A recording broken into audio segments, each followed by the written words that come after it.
Start. प्रिय सभासद मित्र हो, परिच्छेद. आपल्या महामंडळाच्या सन 2014-15च्या आजच्या वार्षिक सर्वसाधारण सभेत उपस्थित असलेले सर्व सभासद, शासकीय अधिकारी व इतर सर्व उपस्थितांचे मी संचालक मंडळाच्या वतीने स्वागत करून महामंडळाचे सन 2014-15 या वर्षातील कामकाजाचा अहवाल आपणासमोर सादर करीत आहे. महामंडळ ही एक सेवाभावी संस्था आहे.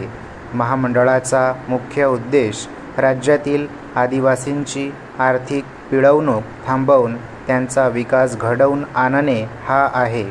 या उद्देशाच्या अनुषंगाने कार्य करण्यासाठी प्रभावी साधन म्हणून महाराष्ट्र शासनाने आपल्या महामंडळाची सन 1972 मध्ये महाराष्ट्र सहकारी संस्था अधिनियमान्वये स्थापना केली आहे. आपल्या महामंडळाची सर्वसाधारण उद्दिष्टांची आपणास कल्पना आहेच. महाराष्ट्रातील आदिवासी क्षेत्रात प्रायोगिक तत्वावर सुरू करण्यात आलेली ही योजना, तिचे महत्त्व, तिला मिळालेला प्रतिसाद व आदिवासी भागात जनतेची मागणी लक्षात घेऊन तिची व्याप्ती आतापर्यंत 15 जिल्ह्यात करण्यात आली होती. मात्र शासन निर्णयानुसार एकाधिकार खरेदी योजना एका वर्षासाठी निलंबित केली आहे.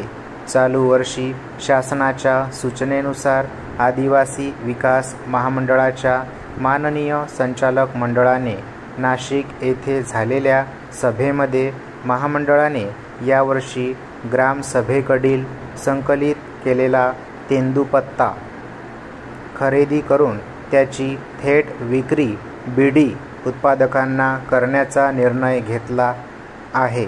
परिच्छेद. शेतकऱ्यांच्या विविध समस्या आहेत. बाजारपेठ, शिक्षणाचा अभाव इत्यादींमुळे विविध गौण व शेतमालाला योग्य भाव मिळत नाही. त्यामुळे हे सर्व महामंडळ खरेदी करेल या उद्देशाने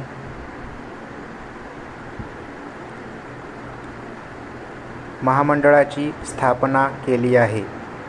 सुरुवातीला एकाधिकार योजना राबवली. संस्थांना पूरक व्यवसाय करण्यासाठी विविध परवाने दिले. मागच्या कार्यकाळात महामंडळाची परिस्थिती बरी होती, परंतु सध्याची परिस्थिती पाहता महामंडळ तोट्यात आहे. आधारभूत किंमत खरेदी महामंडळामार्फत राबविली जाते, परंतु खरेदी झालेला माल वेळेत उचल झाला नाही तर येणारी घट तूट ही देखील महामंडळावर लादली जाते. याबाबत पुढच्या काळात निर्णय घेणे गरजेचे आहे. सद्यस्थितीत महामंडळाची परिस्थिती वाईट आहे. याबाबत चर्चा करून निश्चित मार्ग काढला जाईल.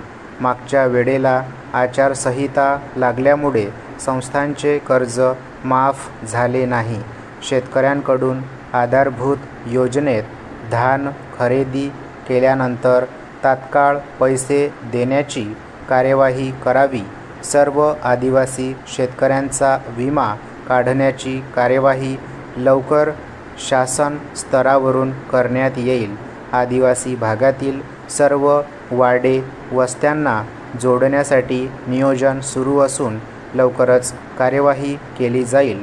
सर्व संस्थांनी नवीन कल्पना सुचवाव्यात. एकमेकांना सहाय्य करून संधीचा फायदा घ्यावा. यापुढे संस्थेची प्रगती व उद्धार व्हावा यासाठी शुभेच्छा देतो.